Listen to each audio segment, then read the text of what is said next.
Hi అండి అందరికీ. ఈరోజు అందరికీ ఎంతో ఇష్టమైన బీరకాయ కోడిగుడ్డు కర్రీ చేయబోతున్నాను. ఇది మామూలుగా అయితే మీకు రెస్టారెంట్స్లో దొరకదండి. ఇది ప్యూర్లీ ఇంట్లో చేసుకునే రుచికరమైన కర్రీ. సో దీనికి కావాల్సిన ఇంగ్రీడియంట్స్: ఉడకబెట్టిన గుడ్లు, కట్ చేసుకున్న బీరకాయ, ఆనియన్స్ అండ్ కొంచెం మసాలా దినుసులు, ఒక 2 చీల్చుకున్న గ్రీన్ చిల్లీ అండ్ ఒక ఫుల్ టమాటో ఇలా కట్ చేసి పెట్టుకున్నానండి. ఇప్పుడు ఎలా తయారు చేస్తారో స్టార్ట్ చేద్దాం. సో ఆల్రెడీ ప్యాన్ వేడెక్కిందండి, అందులో కొంచెం ఆయిల్ వేద్దాం.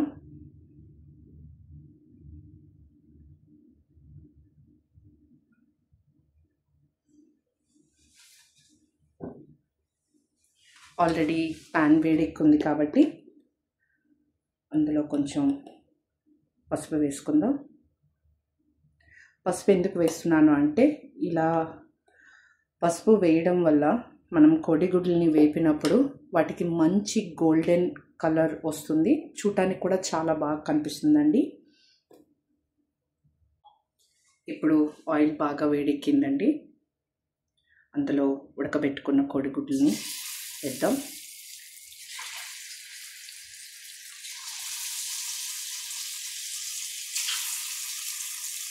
కోడిగుడ్లని వేపేటప్పుడు కొంచెం జాగ్రత్తగా చూసుకొని వేపండి. ఒక్కొక్కసారి అది స్ప్లిట్ అయ్యి ఆయిల్ తుల్లే అవకాశం ఉంటుంది. ఇలా వేయించుకున్న తర్వాత స్లోగా ఒకసారి ఫ్లిప్ చేద్దాం.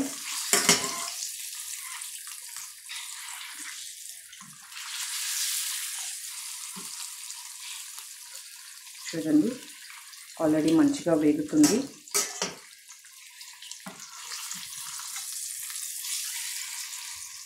మీరు నాన్ స్టిక్ ప్యాన్ తీసుకుంటే కనుక ఇలా అడుగు పట్టదండి. సో నేను స్టెయిన్లెస్ స్టీల్ తీసుకున్నాను కాబట్టి అడుగు పడుతుంది.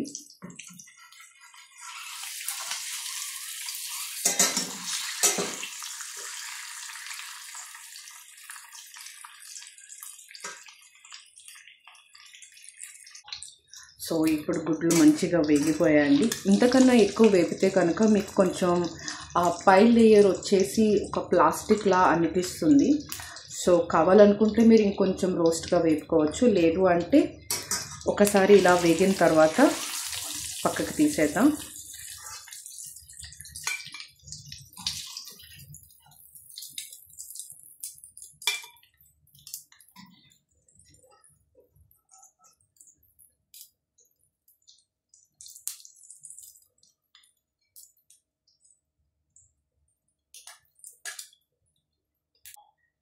ఇప్పుడు ఇదే ఆయిల్లో కొంచెం మసాలా దినుసులు వేసుకుందామండి.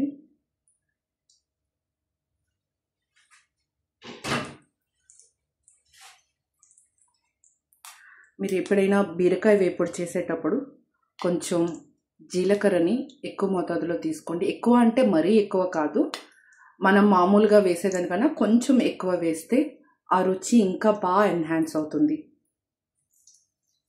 సో ఇలా క్రష్ చేస్తూ వేసుకోవడం వల్ల మీకు ఆ ఫ్లేవర్ అనేది ఎక్కువ తెలుస్తుందండి.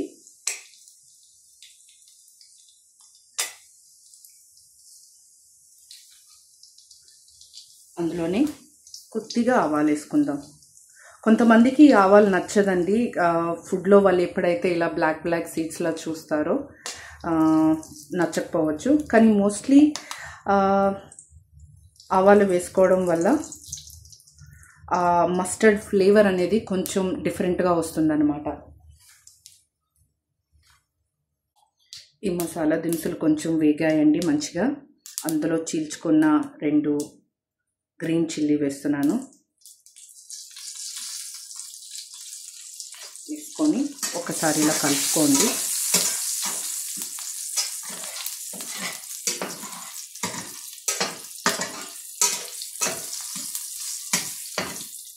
చూడండి, చిల్లీ కూడా కొంచెం ఇలా వేగింది. ఈ స్టేజ్లో ఉన్నప్పుడు కట్ చేసుకొని ఉంచుకున్న ఉల్లిపాయ ముక్కల్ని కూడా వేసుకుందాం.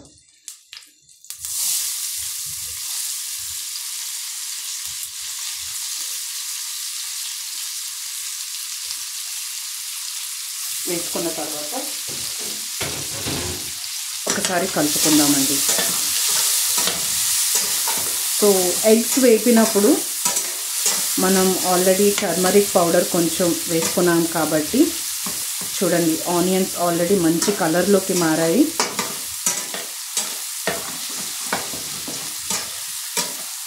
మీరు ఏ కర్రీ చేసినా, ఏ ఫ్రై చేసినా కూడా ఆనియన్స్ని ఏ మోతాదులో వేపుతారు అన్నది చాలా ఇంపార్టెంట్ అండి.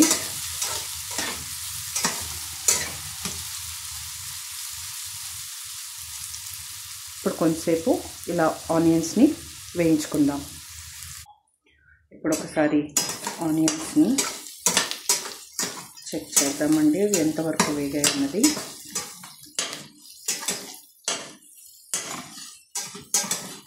ఆల్మోస్ట్ వేగిపోయాయండి, కానీ ఇంకొక నిమిషం వేయిద్దాం.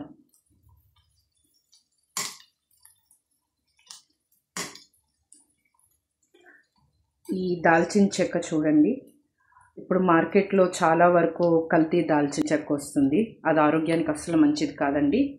మీరు ఎప్పుడైనా దాల్చిన చెక్క మార్కెట్లో కొనేటప్పుడు ఆ దాల్చిన చెక్క పై లేయర్ వచ్చేసి ఇలా మీకు సాఫ్ట్గా ఉంటుందండి. అది యాక్చువల్లీ ఒక రోల్లో వస్తుంది. మీకు అది చూపిస్తాను ఎలా ఉంటుంది అన్నది.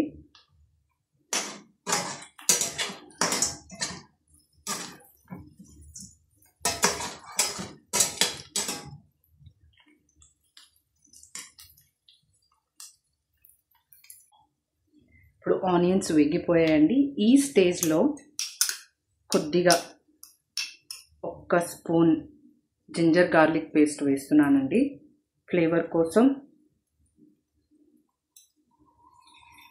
మీరు మామూలుగా బీరకాయ వేపుడు చేసుకునేటప్పుడు జింజర్ గార్లిక్ పేస్ట్ వేయాల్సిన అవసరం లేదండి. ఓన్లీ వెల్లుల్లి రెబ్బల్ని కొద్దిగా దంచి వేసుకుంటే ఫ్లేవర్ బాగుంటుంది. బట్ ఇక్కడ నేను కోడిగుడ్డు బీరకాయ వేపుడు చేస్తున్నాను కాబట్టి జింజర్ గార్లిక్ పేస్ట్ తీసుకున్నానండి.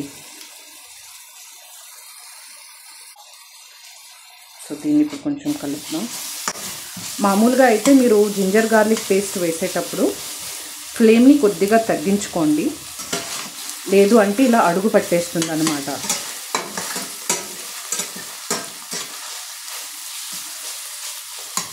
సో నేను ఈ కొంచెం ఆ పచ్చి వాసన పోయే వరకు ఈ జింజర్ గార్లిక్ పేస్ట్ని ఆనియన్స్తో కలిపి వేపుతున్నానండి.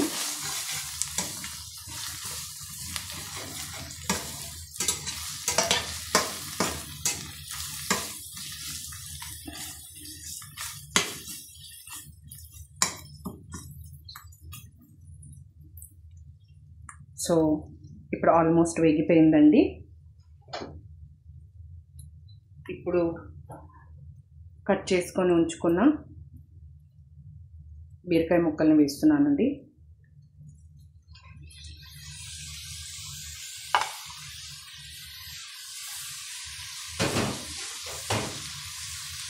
వేసి కొంచెం కలుపుకుందాం.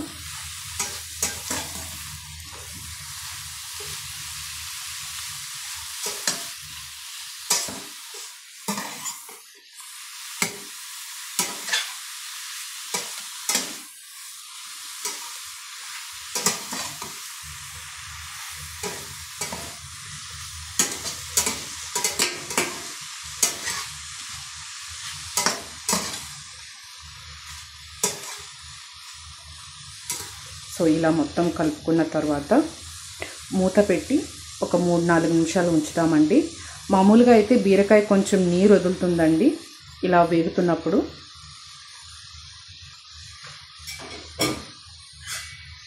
సో ఇప్పుడు మూత పెట్టి మీడియం ఫ్లేమ్లో ఒక 2-3 నిమిషాలు మగ్గనిద్దామండి. సో నేను ఇంతక చెప్పాను కదండి, మార్కెట్లో చాలా వరకు ఫేక్ సిన్నమన్ వస్తుంది, అదే దాల్చిన చెక్క. ఒరిజినల్ దాల్చిన చెక్క మీకు ఎప్పుడు కూడా ఇలా వస్తుందండి. చూడండి, ఒక సింగిల్ రోల్లో ఇలా వస్తుంది.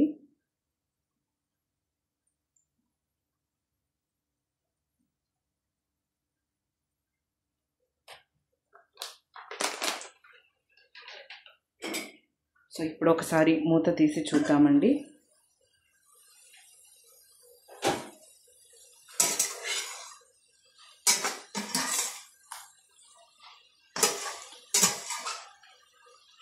చూడండి, కొద్దిగా నీరు ఇలా వదులుతుంది.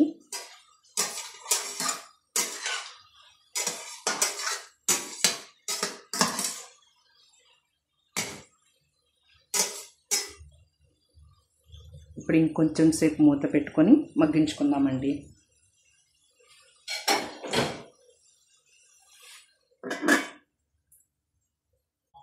ఇప్పుడు ఇంకొకసారి మూత తీసి చూద్దామండి.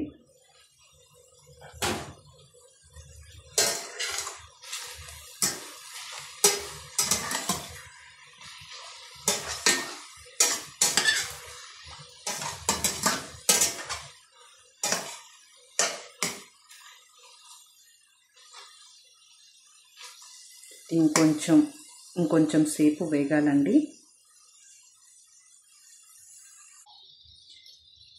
ఇప్పుడు ఒకసారి ఓపెన్ చేసి చూద్దామండి.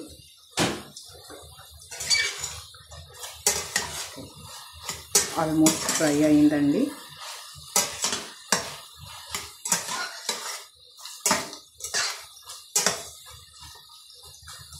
ఈ స్టేజ్లో మనం కట్ చేసి పెట్టుకున్న ఒక మీడియం సైజ్ టమాటో తీసుకున్నానండి నేను.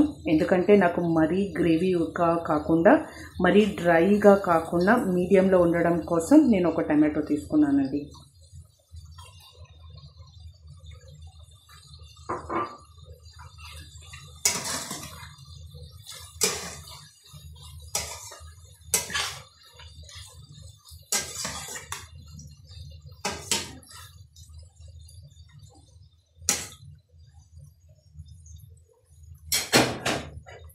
ఇప్పుడు మళ్ళీ మూత పెట్టి ఒక 5 నిమిషాల వరకు ఆ టమాటోల్ని మగ్గనిద్దామండి. ఇప్పుడు ఒకసారి ఓపెన్ చేసి చూద్దామండి లిడ్ని. టమాటోస్ ఆల్రెడీ కంప్లీట్గా మగ్గిపోయాయండి.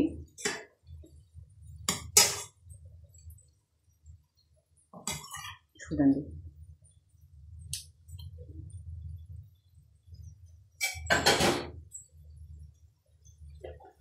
ఆల్రెడీ ఎగ్స్ వేపినప్పుడు కొంచెం పసుపు వేసుకున్నాం కాబట్టి ఇప్పుడు చాలా తక్కువ పసుపు తీసుకుంటున్నానండి.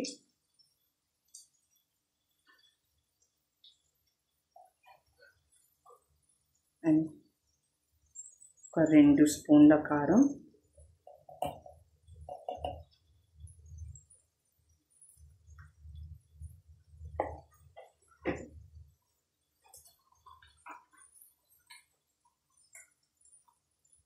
కొద్దిగా ఎగ్ మసాలా,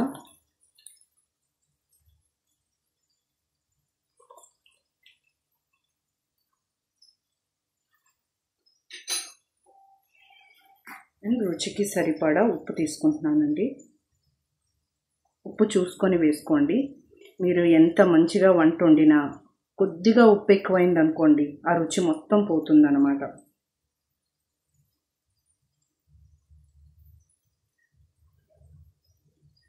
నేను ఈ సాల్ట్ వాడుతున్నానండి. ఇది చాలా లైట్గా ఉంటుంది కాబట్టి మీకు అనిపించవచ్చు నేను ఎక్కువ సాల్ట్ తీసుకుంటున్నానని. ఇది చాలా లైట్గా ఉంటుందండి సాల్ట్.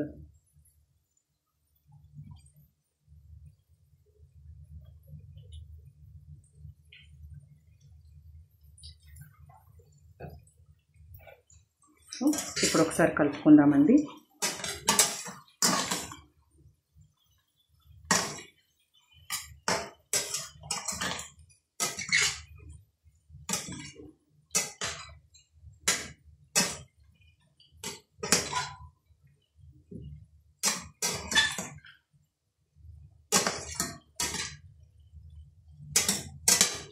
ఇలా మొత్తం కలుపుకున్న తర్వాత 4 నుంచి 5 నిమిషాలు మూత పెట్టి ఈ మసాలాలన్నీ వాటికి పట్టేలాగా ఇంకొకసారి ఫ్రై చేద్దామండి.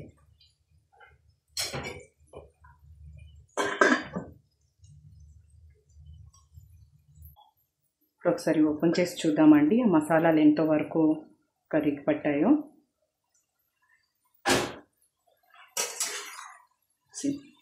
ఇలా ఆయిల్ పైకి తేలుతుంది అంటే ఆల్మోస్ట్ అయిపోయినట్టేనండి.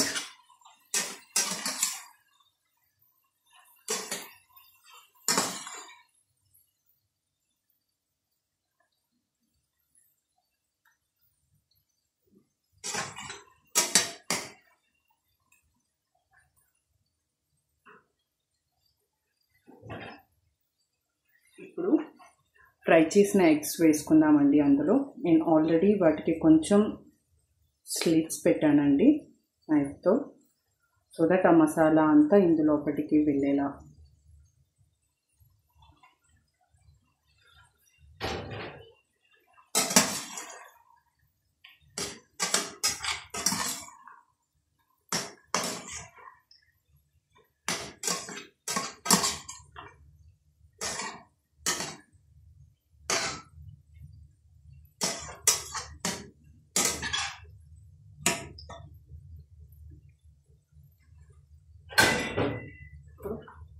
ఇంకోసారి మూత పెట్టుకొని ఒక 4 minutes అలా మగ్గించుకుందామండి. ఇప్పుడు చూద్దామండి ఎంతవరకు వచ్చిందో.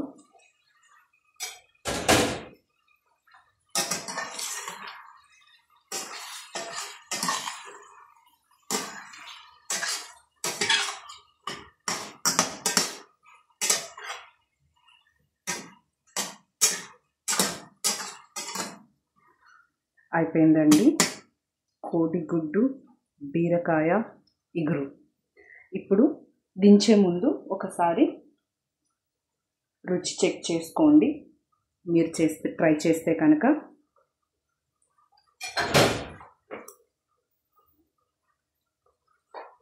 లాస్ట్లో కొద్దిగా కొత్తిమీర వేస్తున్నానండి.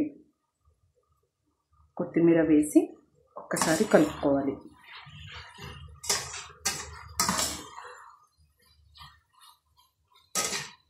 ఇది మీకు రెస్టారెంట్లో దొరికే ఫుడ్ కాదండి, ప్యూర్లీ ఇంట్లో చేసుకునే వంట, అందరికీ ఇష్టమైన వంట.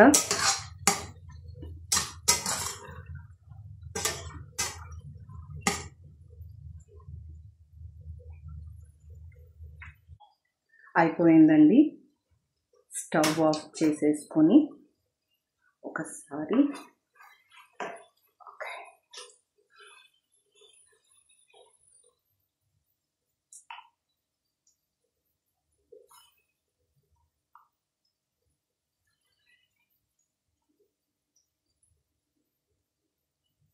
అందరికీ ఇష్టమైన ఎంతో రుచికరమైన కోడిగుడ్డు బీరకాయ ఇగురండి.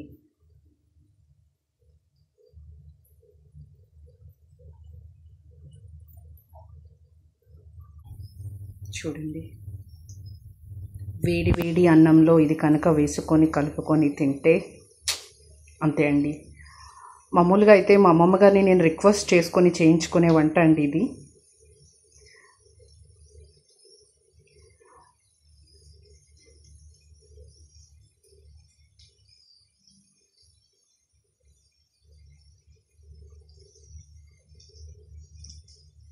మీరు కూడా ఒకసారి ట్రై చేసి చూడండి, చాలా బాగుంటుంది.